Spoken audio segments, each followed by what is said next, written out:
नमस्कार दोस्तों, स्वागत है आपका हमारे YouTube चैनल में। दोस्तों, नवरात्रि कन्या पूजन में रखें इन 5 बातों का ध्यान। कन्याओं को भूल से भी ना दें ये एक चीज़। नमस्कार दोस्तों, राधे राधे, जय श्री कृष्णा, हर हर महादेव, जय माता दी।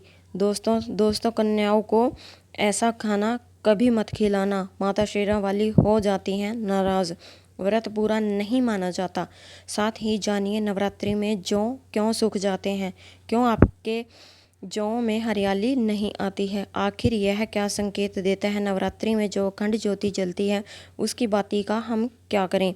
साथ ही साथ यह भी जानिए कि नवरात्रि में जो कलश के नीचे चावल रखे जाते हैं और उनके ऊपर नारियल रखा जाता है उसका हम क्या करें और बचे हुए तेल का क्या करें।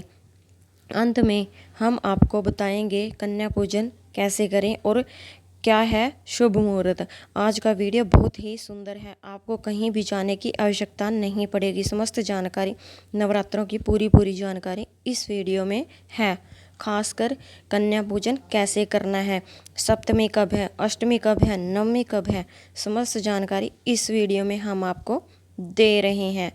दोस्तों, जो भक्त सच्चे दिल से माता रानी की पूजा आराधना करते हैं और उनकी भक्ति में लीन हो जाते हैं तो माता रानी उनकी सच्ची भक्ति से उनकी पुकार अवश्य सुनती हैं। जो इच्छाएं उनके मन में होती हैं माता रानी उन्हें वह सब कुछ दे देती है जो उन्हें चाहिए होता है। माता लक्ष्मी दोनों हाथों से धन की वर्षा करती हैं। माँ दुर्गा उसी पर अपनी कृपा दृष्टि बनाती हैं जो नवरात्रों में खास तौर पर माता की सेवा में लग जाता है। देखिए, माता की सेवा में आपको बिल्कुल भी कंजूसी नहीं करनी है।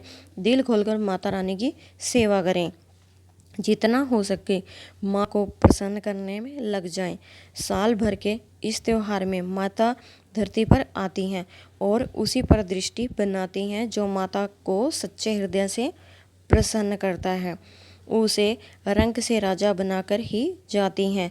फिर चाहे वह राजा हो या भिखारी, माँ की नज़रों में वह सबसे बड़ा होता है जिसकी भक्ति में प्रेम, आस्था और माँ के प्रति सच्ची लगन हो। इसलिए माँ की भक्ति में आनाकानी ना करें। दोस्तों, एक बार सच्चे हृदय से कमेंट बॉक्स में जय माता दी और हमारे चैनल को सब्सक्राइब ज़रूर करें और कमेंट में अपनी राय भी दें।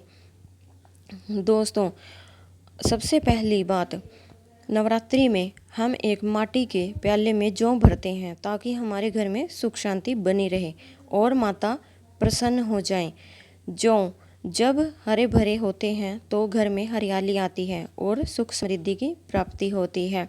जब जौ हरे भरे होते हैं तो समस्त देवी देवता खुशियां मनाते हैं और घर की उन्नति के लिए कामनाएं करते हैं, आशीर्वाद देते हैं। हरे भरे जौ में साक्षात माता रानी अपने 9 स्वरूपों के साथ खेलती हैं और घर में सुखों की बारिश होती है तथा धन की वर्षा होती है। जिस घर में जौ के अंदर हरियाली नहीं आती तो उस घर में पहले ही पता चल जाता है कि अब आपके घर में गरीबी आने वाली है तथा परेशानियां आने वाली हैं, क्योंकि आपने पूजा पाठ में कोई ऐसी गलती कर दी होगी जिसके कारण जौ में हरियाली नहीं आ पाई है। देखिए, आपको बता दें, हैरानी वाली बात यह है कि बिना पानी के माटी में जौ डालते ही उग जाते हैं, वह भी बिना देखभाल के हरियाली उसमें निकल आती है।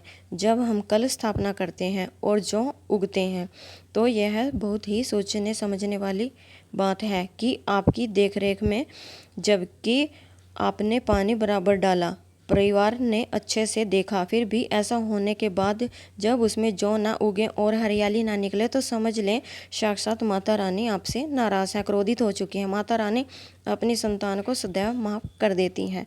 आप सच्चे हृदय से माता रानी से माफ़ी मांग लें। माता करुणामयी है और अपने भक्तों को और अपने बेटों को सदैव माफ़ करती हैं। जो में कम हरियाली आना मतलब घर में धीरे धीरे खुशियों का वापस होगा। ज़्यादा हरियाली आने पर धन की वर्षा होगी, तेजी से व्यापार दिन दुगनी रात चौगनी बढ़ेगा। कई लोग जौ में डेली पानी डालते हैं जो कि गलत है। इसमें पानी नहीं डाला जाता बल्कि पानी का छींटा मारा जाता है, इसलिए जौ सड़ जाते हैं, खराब हो जाते हैं। ऐसा ना करें। इसी कारण हरियाली नहीं आती। ज़्यादा पानी डालने से खराब हो जाते हैं जौ। दोस्तों, जौ जब आपके घर में हरे भरे हो जाए तब इसमें चांदी का सिक्का या 1 रुपये का सिक्का ज़रूर डालें। सिक्का डालने से माता रानी प्रसन्न होती हैं और आपके घर में धन का आगमन शुरू हो जाता है। दोस्तों, नवरात्रि समाप्त होने के बाद हरे भरे जौ का क्या करें, आइए जानते हैं। पहली बात तो यह है कि इसमें जो आपने 1 रुपये का सिक्का डाला है उसे आप अपने धन रखने के स्थान पर रख लें। इससे धन में बढ़ोतरी होती है दोस्तों। और अंत में नवरात्रि समाप्त होने के बाद इन जौ में थोड़े पत्ते माता रानी के प्रसाद के रूप में पूरे परिवार को खिलाएं। इसके पत्ते खाना बहुत ही शुभ और मंगलकारी माना जाता है। इसे जो भी खाता है वह जल्दी बीमार नहीं पड़ता। बाकी बच्चे जौ को आप गंगा में विसर्जित कर दें या नदी की धारा में छोड़ दें। इससे आपका व्रत संपूर्ण और सफल हो जाएगा। दोस्तों, कई लोग अपने घर में अखंड ज्योत जलाते हैं और जौ बाती होती है तथा तेल बाती उसे कई लोग इधर उधर फेंक देते हैं या अपने घर में संभाल कर रख लेते हैं या फिर पानी में डाल देते हैं, जो कि गलत है। इससे आपको कोई फायदा नहीं होता। जो अखंड ज्योति होती है उसे आप मामूली ना समझें। यह बुझने के बाद भी जागृत अवस्था में होती है। इसमें साक्षात माँ दुर्गा का वास होता है। यह चैतन्य अवस्था में होती है, जागृत होती है। दोस्तों, नवरात्रि समाप्त होने के बाद इसे के बचे हुए तेल को आप बच्चों की मालिश करने के लिए रखें और आप भी इसे मालिश करें। इससे आपकी सभी बीमारियां दूर हो जाएंगी और आपके ऊपर सकारात्मक ऊर्जा का संचार होगा। दोस्तों, नवरात्रि में जब कलश स्थापना की जाती है तो कलश के नीचे चावल ज़रूर रखे जाते हैं और कलश के ऊपर नारियल भी रखा जाता है। ऐसे में हम दोनों चीज़ों का क्या करें, आइए जानते हैं। सबसे पहली बात, कलश के ऊपर जो नारियल होता है उसे आप कन्या पूजन में तोड़कर कन्याओं को बांट दें और आप भी माता रानी के प्रसाद के रूप में खा लें। आप चाहें तो नारियल साबुत ही गंगा में विसर्जित कर दें। दोस्तों, और जो कलश के नीचे चावल रखे जाते हैं उन्हें आप थोड़ी हल्दी में पीला करके एक लाल कपड़े में बांधकर अपने धन रखने के स्थान पर रख लें या अपने पर्स में रख सकते हैं। इससे तेजी से धन बढ़ता है, माता लक्ष्मी की कृपा प्राप्त होती है। और बाकी चावल आप पक्षियों को डाल दें या गंगा में विसर्जित कर दें। जो कलश और जौ होते हैं उन्हें आप गंगा में विसर्जित कर दें। ऐसा करने से नवरात्रि का संपूर्ण फल प्राप्त होता है और व्रत रखने का फल शीघ्र ही मिलता है। दोस्तों, और भूलकर भी यह गलती कभी मत करना। गंगा में कचरा, धूप बत्ती के डिब्बे, माचिस के डिब्बे भूलकर भी मत डालना। सड़े गले फूल गंगा में नहीं डालना चाहिए। इससे उल्टा व्यक्ति नरक में चला जाता है और परिवार में गरीबी का वास हो जाता है।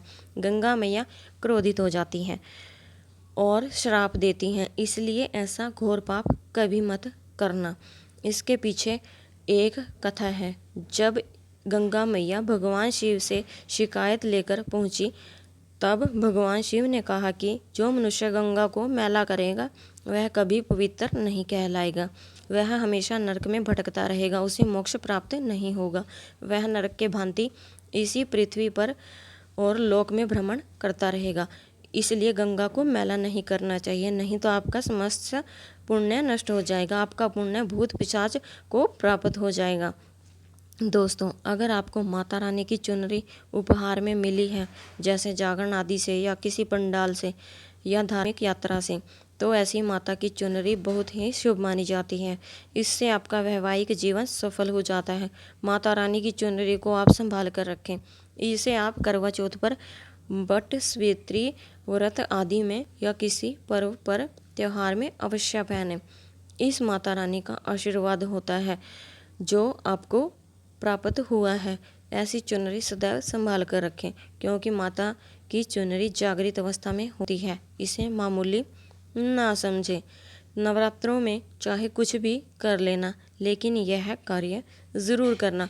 बिना पूजा पाठ के ही सारा फल मिल जाता है। आप चाहे कुछ ना करें या ना करें, लेकिन नवरात्रों में यह एक काम ज़रूर कर लेना। माता रानी खुद आपके घर में चलकर आएंगी।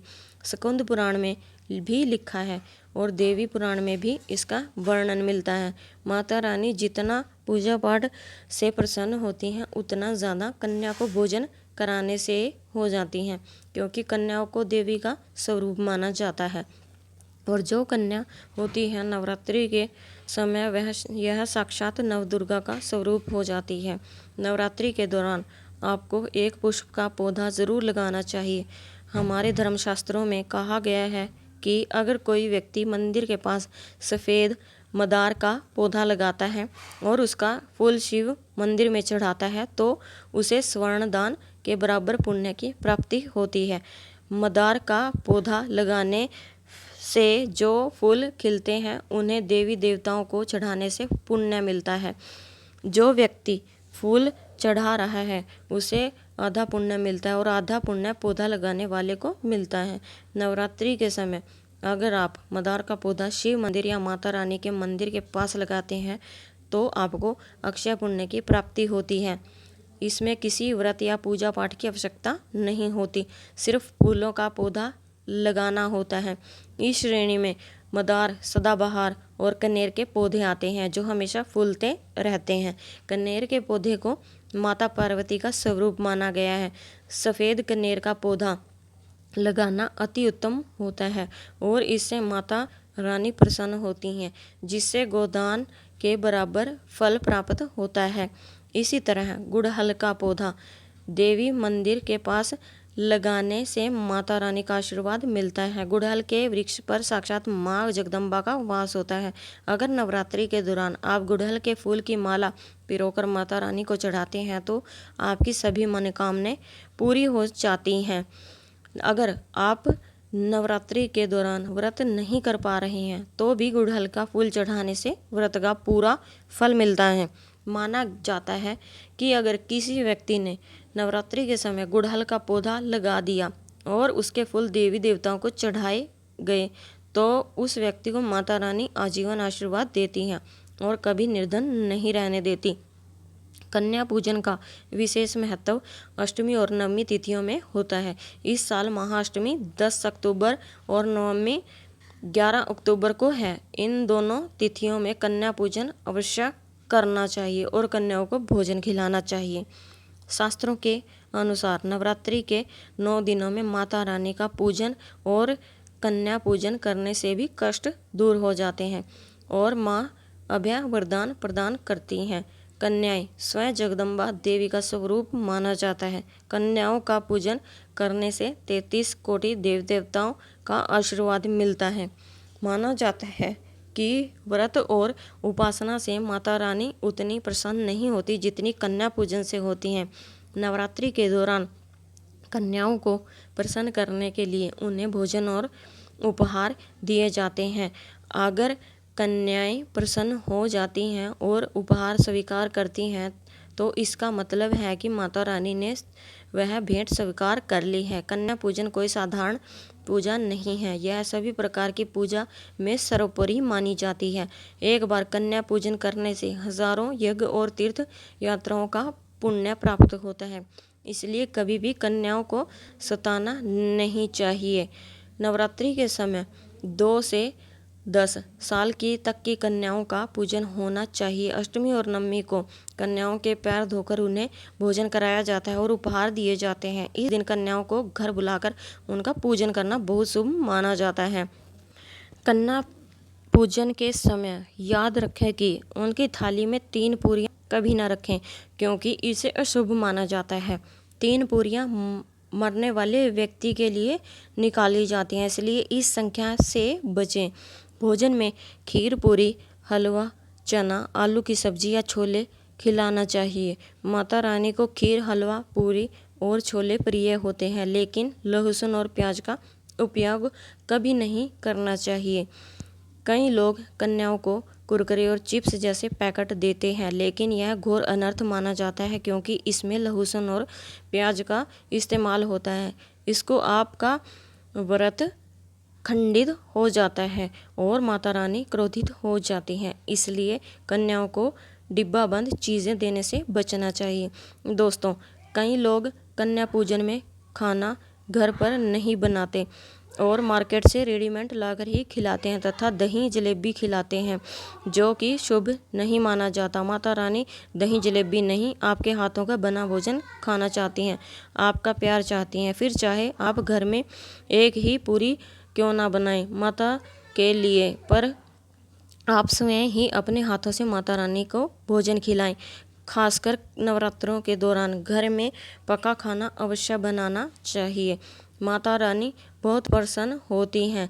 घर का बना पक्का खाना ही कन्याओं को खिलाना चाहिए। हमेशा याद रखें, कन्याओं को प्लास्टिक के बने दोनों में खाना नहीं खिलाना चाहिए। ऐसे पूजा पाठ के लिए शुभ नहीं, अशुभ होते हैं, क्योंकि प्लास्टिक के ज़्यादा बर्तन जो होते हैं जानवरों की हड्डियों द्वारा बनाए जाते हैं, इसलिए ऐसा पाप मत करना। कन्याओं को हमेशा स्टील के बर्तनों या पत्ते से बने बर्तनों में ही भोजन कराना चाहिए। ये बहुत ही शुभ माना गया। अगर पेड़ के पत्ते में भोजन कराते हैं तो माता अभय वरदान प्रदान करती हैं। नवरात्रि के दौरान शुक्रवार का दिन अगर कन्या पूजन में पड़ता है तो उस दिन कन्याओं को खट्टी चीज़ें नहीं खिलानी चाहिए। यह दिन माता संतोषी को समर्पित होता है और माता संतोषी खट्टी चीज़ें से रुष्ट हो जाती है। ऐसा करने से आपके द्वारा किया गया सारा शुभ काम बेकार हो जाता है और माता का आशीर्वाद आपसे दूर हो सकता है। भोजन के बाद कन्याओं की थाली में एक लौंग जरूर रखनी चाहिए, क्योंकि लौंग देवी शक्ति को बहुत प्रिय है। माना जाता है कि लौंग में नवदुर्गा का वास होता है और इससे अर्पित करने से माता रानी प्रसन्न होती हैं। यही नहीं, कन्याओं को भोजन कराते समय लौंग अर्पित करने से आपके जीवन में लक्ष्मी का वास होता है और धन की कमी कभी नहीं होती। कन्याओं को भोजन के साथ साथ उपहार देना भी बहुत शुभ माना गया है। उनकी थाली में दक्षिणा अवश्य डालें ताकि आपके घर में सुख समृद्धि बनी रहे। कन्याओं को आप सुंदर कपड़े, चॉकलेट बॉक्स या स्टील के बर्तन उपहार में दे सकते हैं, लेकिन ध्यान रहे कि लोहे का कोई सामान नहीं देना चाहिए, क्योंकि इससे राहु केतु का दोष घर में आ सकता है। जब कन्याएं आपके घर में प्रस्थान करें तो उसके चरण जरूर छुएं और माता से अपनी मुराद मन में रखकर सच्चे दिल से प्रार्थना करें। सच्चे दिल की भक्ति से माता रानी अवश्य प्रसन्न होती हैं और आपकी मुराद पूरी करती हैं। नवरात्रि के दौरान अगर आपको कुछ विशेष संकेत मिलते हैं तो समझे कि माता रानी आपके घर में पधार चुकी हैं। पहला संकेत यह है कि जब आप कलश स्थापना करते हैं और जौ से हरियाली निकलती है तो यह भविष्य में अच्छे समय का संकेत होता है। यदि जौ नहीं उगते तो यह अशुभ माना जाता है और आपको माता से क्षमा मांगनी चाहिए। दूसरा शुभ संकेत यह है कि अगर नवरात्रि के दिनों में आपकी नींद ब्रह्म मुहूर्त में यानी सुबह 4 के आसपास खुलती है तो यह माता रानी की कृपा का प्रतीक होता है। इस समय उठने का मतलब है कि माता की शक्ति आपके साथ है और आपको जल्द ही कोई शुभ समाचार मिलेगा। तीसरा संकेत यह है कि अगर आपका मन पूजा पाठ में लगने लगे और पूजा करते समय मन शांत हो जाए तो यह माता की प्रसन्नता का संकेत है। इससे यह पता चलता है कि माता आपकी भक्ति से प्रसन्न है और जल्द ही आपके जीवन में अच्छे दिन आने वाले हैं। चौथा संकेत यह है कि अगर पूजा के समय माता के गले से फूल गिर जाएं या जौ के पत्ते बिना हवा के हिलने लगें तो यह बहुत शुभ माना जाता है। यह संकेत माता लक्ष्मी की कृपा का प्रतीक होता है और इसका मतलब है कि आपकी गरीबी अब खत्म होने वाली है।